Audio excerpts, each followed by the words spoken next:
Ini parah nih.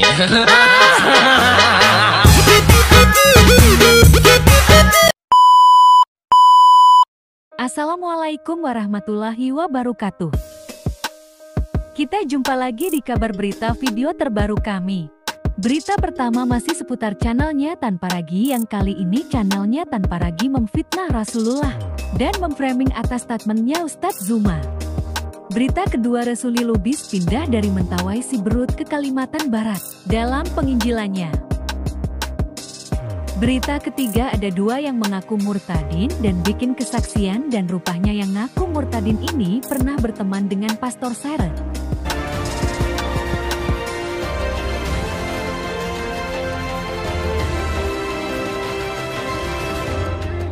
Berita pertama, channel Tanpa Ragi lagi-lagi bikin gorengan dalam fitnahannya. Kali ini Tanpa Ragi mengorang atau memframing statementnya Ustadz Zuma dan mengupload video dari gurunya Ustadz Yusufi dalam ceramahnya Muhammad itu Allah dan menyamakan Yesus itu Allah juga. Tanpa Ragi mencomot ayat-ayat Al-Quran atau cokologi agar bisa dicocokkan dalam framingnya dan membenarkan bahwa Islam itu sama seperti ajaran mereka yang menuhankan Yesus dan Islam itu menuhankan Muhammad juga. Tanpa Ragi jago dalam ilmu cokologi atas ajaran Christine Prince yang suka cokologi biar Islam punah gitu. Itulah yang diadopsi Tanpa Ragi untuk memurtadkan Islam dan agama yang lain, karena di ajaran mereka dianjurkan memurtadkan yang orang-orang walaupun sudah beragama gitu. Kalau di ajaran Islam dilarang mengajak yang sudah beragama atau memaksa yang sudah beragama masuk Islam, kecuali dalam kehendak kesadaran mereka yang mau atau berkeinginan masuk Islam. Di ajaran Kristen itu dianjurkan atau diperbolehkan memaksa dalam hal untuk meyakinkan orang tersebut pindah agama ke agama mereka Kristen. Dan kita harus wajib untuk waspadahi mereka, karena mereka itu kuat dalam keuangan untuk misi pemurtadan dalam ajaran mereka. Dan mudah-mudahan dari dukungan kalian kita yang mengkonter mereka dapat mempersulit mereka memurtadkan Islam, dan kita harus bersatu untuk mengalahkan mereka dalam misi penginjilan memurtadkan Islam. Dan kita harus bersatu dan berdoa agar diberi kemudahan atas izin Allah Subhanahu wa Ta'ala. Amin ya Rabbal Alamin. Sudah 2 jam lebih perjalanan dan sebentar lagi kita istirahat dulu ya di satu tempat untuk buang air kecil, ngopi. Jadi ternyata naik boat ini juga seperti naik bis ya, ada istirahatnya, karena perjalanan kami untuk ke Kuala Labai itu bisa sampai 4 jam lebih. Jadi sekarang sudah jam 1:20, berarti sudah ada 2 jam perjalanan lebih ya. Kita istirahat dulu. Pendeta Resuli Lubis gagal merurtadkan para mualaf di Mentawai atau di Pulau Siberut, Sumatera Barat. Dan Pendeta Resuli Lubis kecewa dan pulang ke Jakarta dan pindah ke Kalimantan Barat untuk misi pemurtadannya, dan sekarang sudah menuju ke tempat yang dituju dan istirahat dulu di tempat warung untuk ngopi dulu.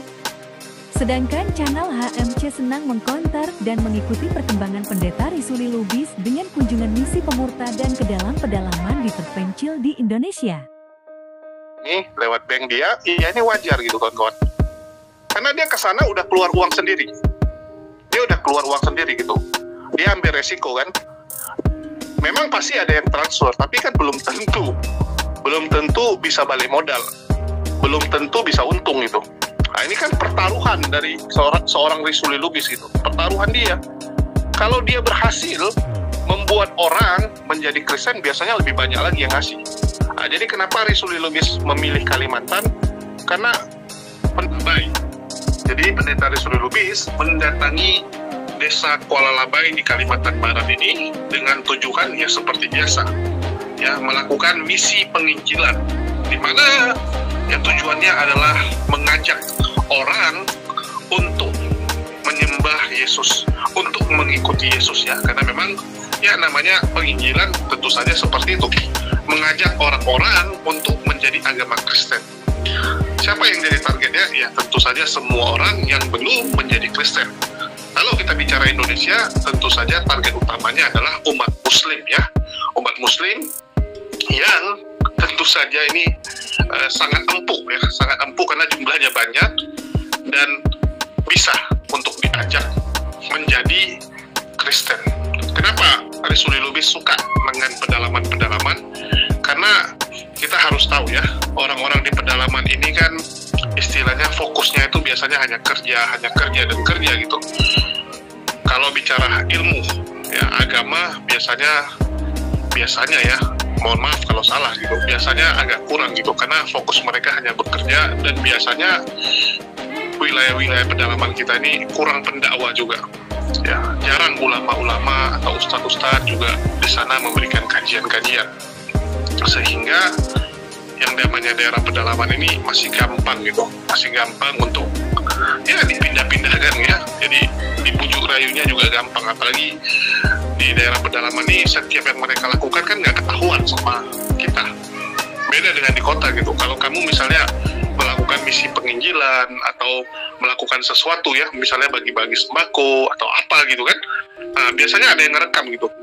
Contohnya kita sering mendapati misionaris itu saat membagikan brosur, saat mengajak orang ke Kristen gitu kan, ada yang ngerekam gitu, ada yang mungkin melarang ya, mengatakan oh nggak boleh melakukan ini seperti itu gitu. Ada kalau di kota, tapi kalau di pedalaman kemungkinan ditolaknya rendah, karena kita tahu orang-orang kalau di pedalaman itu kekeluarganya masih sangat kental, dan mereka tuh biasanya ya itu segannya tinggi. Jadi kalau ada orang yang menawarkan sesuatu, mereka segan untuk menolak. Beda dengan di kota yang mungkin orang bisa langsung to the point bilang, oh jangan, saya nggak mau, pergi kamu gitu kan, bisa menolak. Tapi kalau di pedalaman kan orang lebih segan dan lebih gampang gitu bagi orang-orang seperti Pendeta Arisuli Lubis.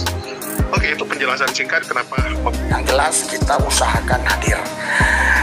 Ya tentunya saya berdoa dong, ya kalau saya hadir nggak punya perlengkapan biaya akomodasi bagaimana? Sedangkan dari Jakarta kemari itu bisa 7 jam, saudara. Itu tolnya aja, tol Cipularang berapa, tol bandara ke sampai sebelum Cipularang berapa. Waduh, cukup luar biasa lah ya. Baru BBM-nya, baru hotelnya segala macam. Jadi saya hitung itu minimal 5 juta kalau kami kemarin, minimal sama hotelnya. Bisa lebih, karena itu 5 juta kalau saya makan saya bisa diikuti anak saya. Tapi kan dia nggak bisa ngikuti. Misalnya saya ngambil paha ayam 1, dia bisa 3.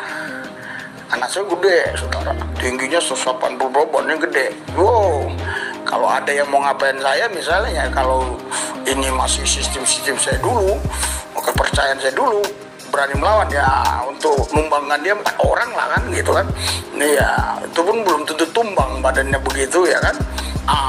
Jadi ya wajar makannya begitu. Misalnya saya nasi nambah di warung Padang gitu 2 kali, dia bisa 3 kali 4 kali.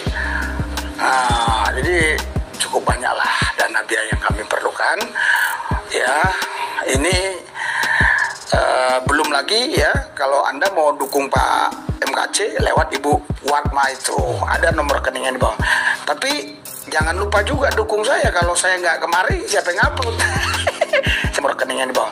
Tapi jangan lupa juga dukung saya. Kalau saya nggak kemari, siapa yang upload? Jadi cukup banyaklah dana biaya yang kami perlukan. Jadi cukup banyaklah dana biaya yang kami perlukan. Tapi jangan lupa juga dukung saya kalau ujung-ujungnya duit juga. Itulah anaknya, mereka pergi penginjilan pasti minta donasi dan cepat dapatnya, dan didukung pasti cepat dapat dunia. Kalau Islam itu gak seperti mereka, hanya bisa seadanya saja.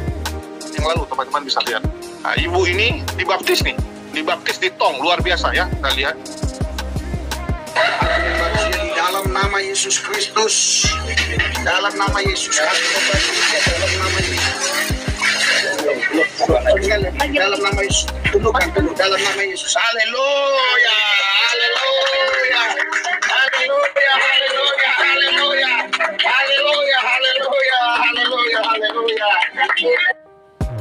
Ya, ini salah satu ya, ada beberapa videonya, cuman saya lupa di mana ya, mohon maaf nggak sempat saya cari, karena waktu itu pun saya postnya bukan di HMC nih ya, tapi di HMC News atau channel lain. Berita selanjutnya yang terkahir dari berita 2 orang yang ngaku murtadin dan yang pernah berteman sama Pastor Seren. Kebetulan dikounter oleh channelnya Bamtri. Sahabat sekalian, video kali ini saya akan menampilkan dua orang murtadin, yaitu si Katie dan juga si Rio, yang mana mereka berdua ini mengaku sudah pernah bertemu dan bertatap muka dengan Tuhannya, dan juga sudah pernah diajak ke surga dan neraka. Lalu nanti di akhir video kita akan tampilkan seorang Pastor Sarah, ngaku Pastor Sarah, yang dulunya sahabat karib ya dengan si Katie ini. Dan hari ini apa yang terjadi, mereka seperti Saifuddin Ibrahim dan Joshua Teuw ya. Bagaimana videonya? Cek yang berikut ini. Waktu saya mimpi ya, saya diajak Tuhan, jadi di belakang saya itu malaikat teman-teman. Dan saya pakai baju itu cantik sekali seperti Cinderella bajunya, tapi lebih cantik lagi. Rambut saya berkilau-kilau kayak ada berliannya. Rambut saya panjang sih. Nah, saya bawa teman saya pakai bajunya biasa-biasa aja. Tapi yang saya mau kasih tahu, waktu saya lihat altarnya surga itu, altarnya Tuhan itu kan putih sekali. Itu orangnya sedikit teman-teman, nggak banyak sekali, nggak banyak teman-teman, sedikit. Nggak seperti yang di foto-foto itu, nggak seperti yang foto-foto, seperti foto-foto begitu. Jadi orangnya tuh nggak banyak gitu teman-teman. Nggak seperti di gereja. Kalau di gereja kan orangnya banyak kan, kalau duduk kan gitu banyak. Oh iya, lapang gitu, orangnya dikit-dikit gitu, dikit-dikit aku lihat. Tapi saya lihat di tengah-tengah itu ada Tuhan Yesus gitu, tapi saya nggak lihat mukanya, tapi ada sinar gitu dari situ, terpancar sinarnya dari situ semua. Luar biasa teman-teman, itu nggak bisa digambarkan. Saya gimana gambarinnya juga bingung. Itu putihnya itu putih sekali teman-teman, nggak pernah saya lihat putih seperti itu, nggak pernah saya lihat putihnya seperti itu, bersihnya seperti itu tuh nggak pernah saya lihat. Putih sekali. Altarnya surga itu luar biasa. Saya masuk ke situ teman-teman, saya ada di situ. Saya lihat kok orangnya dikit sekali ya, begitu. Tapi saya lihat anak-anak saya di situ. Tapi saya nggak lihat mama saya nggak lihat keluarga saya yang lain. Saya nggak lihat, saya hanya lihat anak-anak saya gitu. Saya juga nggak lihat suami saya. Bingung saya juga. Iya, begitu ya. Waktu saya mimpi. Ya. Nah, kita sudah ada narasumber teman-teman. Luar biasa, Tuhan kita ajaib ya. Ya, pokoknya waktu sesempit apapun kita bicara tentang Tuhan Yesus, jangan bicara yang tidak baik, yang tidak mendidik ya, tidak membuat kita bergairah ya dalam hidup. Tidak boleh yang bicara yang jelek-jelek, yang kotor-kotor, tidak boleh. Ini sekarang ada, wow, luar biasa. Ternyata dia udah menjadi pendeta ya. Oke, saya akan panggil ya. Shalom, Bapak Rio. Shalom, selamat malam. Shalom, Pak. Mana fotonya? Mana gambarnya ini, Pak?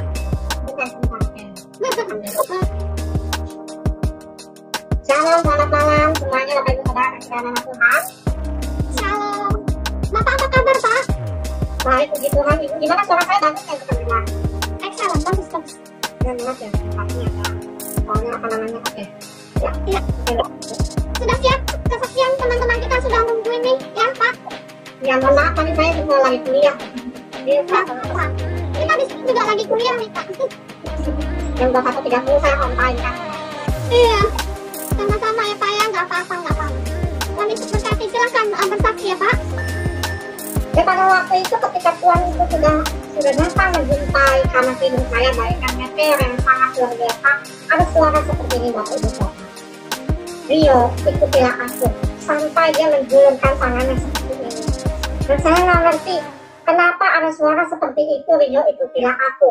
Dan akhirnya ketika saya mendengar suara itu, saya melihat ada tangan yang berlubang paku di sebelah sini, tepatnya tangannya, dan kiri kanannya ada berlubang paku. Dan saya mati bingung, itu siapa ya? Saya nggak tahu itu sosok siapa ya. Dan saya nggak ngerti itu apa, bagaimana dan mengapa. Dan akhirnya saya ketika suara itu makin datang, Rio ikutilah aku. Dan akhirnya saya mengambil tangan Tuhan. Sekali lagi Bapak Ibu Saudara, saya mau mengatakan ini bukan mimpi, ini bukan bunga tidur, tapi saya benar-benar ketemu langsung ya, punya keadaan surga, dan saya langsung bertatap muka face to face yang bersama Tuhan Yesus. Pada waktu itu saya nggak tahu Tuhan Yesus, saya nggak tahu siapa. Yang saya tahu hanyalah Tuhan yang mengajak saya yang berjubah putih yang sangat luar biasa. Sikap kita Bapak Ibu Saudara, saya mengambil tangan Tuhan yang benar itu, dan saya ketiba lagi saya mengalami alam yang namanya supranatural. Kalau saya seperti layaknya orang mati, layaknya orang mati suri, dan saya makin nggak ngerti kenapa saya terambil dari tubuh saya dan roh saya itu keluar dari tubuh saya. Aduh, sangat luar biasa pokoknya ya Bapak Ibu. Itu saya benar-benar merinding kalau saat ini saya menceritakan kembali betapa dahsyatnya selama 10 tahun saya bisa menerima Tuhan Yesus. Iya, itu dia kesaksian yang ngeri-ngeri sedap ini ya sahabat sekalian, yang mana si Katie dan si Rio ini sudah pernah bertemu dan bertatap muka langsung dengan Tuhan, dan juga sudah pernah ke surga dan neraka. Luar biasa. Kalau si Katie ini lewat mimpi katanya tadi, tapi si Rio ini kenyataan fakta gitu ya. Oke, bagaimana pendapat dari sahabat sejatinya si Katie ini, si Pastor Sarah? Dulu mereka ini sahabat sejati nih, karena saya pernah mengikuti beberapa segmen videonya, konten-kontennya itu selalu berdua. Dan bahkan karena saking dekatnya gitu ya, si Katie ini selalu meniru gayanya si Pastor Sarah. Nanti juga diungkap tuh sama si Pastor Sarah. Dan ternyata hari ini mereka sudah pecah kongsi, layaknya seperti Saifuddin Ibrahim dan Joshua Teuh yang dulu pernah bersama, hari ini rebutan janda. Oke, bagaimana pendapat Pastor Sarah? Kita simak yang berikut ini. Dan saudara, seperti yang saudara lihat di layar saudara, kita akan membahas tentang penyesatan Katie ya, exposing Katie's history. Dan Katie yang akan saya angkat, dan ini sudah lama ya. Tetapi ini dia penyesatannya sampai hari ini dan sudah dibawakan ke beberapa channel seperti Alkitab Bantu dan beberapa teman-teman yang lain ya. Nah, jadi ini saya di sini untuk mengingatkan saudara, siapa tahu saudara pada lupa ya sama orang-orang ini, apalagi si yang Kerub ini, yaitu Katie dan David. Ibarat pasangan sejoli saudara, keduanya mau memisahkan ulang ya. Nampaknya semua lupa menjadi roh beriman. Jadi mari mengingatkan kembali sesat apakah mereka, karena penyesatannya itu masih terjadi sampai hari ini seperti yang saya sampaikan tadi ya. Jadi kasihan deh ya orang-orang yang terjebak dan beriman sama mereka yang tidak tahu, apalagi orang-orang yang baru bergabung ya. Jadi saya katakan bertobat ya, dia tidak melakukannya, tapi sebenarnya tidak mungkin, karena memang ada orang yang memang ditetapkan binasa saudara, dan untuk terus menjesatkan banyak orang dan hidup sampai pada akhir zaman masa penghakiman ya, karena mereka memang ditetapkan untuk menjadi antikristus itu sendiri. Bahwa ini orang mencoba memplagiat saya, dia tidak punya konten yang original, semuanya dia memplagiat saya, mencoba memplagiat saya. Ketika saya banyak menyampaikan tentang suara Tuhan, dia memplagiat semua yang saya sampaikan dan mengatasnamakan Roh Kudus. Saya dengan Roh Kudus, kata Roh Kudus ini bukan plagiat dia si Katie ini ya. Jadi dia mencoba memplagiat saya, bahkan dari gaya saya, kalimat saya, tentang katanya kalau kalian yang tidak bisa makanan kelas, silakan keluar dari channel saya. Akan yang masih suka susu keluar dari channel saya. Nah itu bahasa saya banget ya. Padahal dia tidak seperti itu dan dia bukan orang yang prinsipal. Saya kenal banget sama dia. Tetapi sekali lagi saya di sini bukan untuk menyerang pribadinya, tetapi ajaran yang disampaikan ya. Lalu juga dia menyampaikan juga tentang beberapa yang memplagiat saya juga tentang cara penampilan saya pakai bando, dia pakai bando, saya pakai selendang, dia pakai selendang. Jadi sampai yakin saya bilang lihat tuh kembaran lo, dan saya nggak suka dia katakan kembaran saya karena dia bukan kembaran saya, tapi dia mencoba memplagiat saya. Jadi ini saudara hati-hati bahwa apa yang dia sampaikan tidak berasal daripada Tuhan seperti yang dikatakan Roh Kudus ya. Itu adalah perkataan yang pernah saya sampaikan karena Tuhan, tetapi dia menyampaikannya dengan salah dari mulai terakhir. Bahkan dia pun melakukan perjamuan kudus setiap hari. Pertanyaannya adalah ajaran mana di Alkitab yang menyuruh orang perjamuan kudus setiap hari? Lalu pertanyaannya apakah statusnya sehingga dia punya legalitas layak melakukan perjamuan kudus setiap hari? Dia sekolah Alkitab tidak, lulusan sekolah Alkitab tidak, dia tidak bisa menjadi pendeta, dia siapapun tidak ya. Jadi saudara tolonglah bukalah mata dan pikiranmu untuk melihat betapa sesatnya orang ini. David Loarman. Nah ini saudara, waktu itu dia mengatasnamakan akulah Tuhan Allahmu. Kalian harus ada di channel ini, di channel Katie ini, karena dia channel yang berkati. Kalian tidak secara kebetulan ada di channel dia, karena siapapun yang ada di channel dia itu adalah orang yang berpimpin. Terkutuklah kalian kalau kalian tidak ada di channelnya dia. Wow, luar biasa Tuhan Allah. Oke, kita sudahi video kompilasi berita kabar tentang oten-oten ini dan kita jumpa lagi, dan jangan lupa dukung kami dengan cara subscribe agar cepat berkembang, dan kami minta maaf kalau kalian gak berkenan atas kesalahan kata kami atau yang lainnya. Assalamualaikum warahmatullahi wabarakatuh. Dan kita jumpa di video selanjutnya.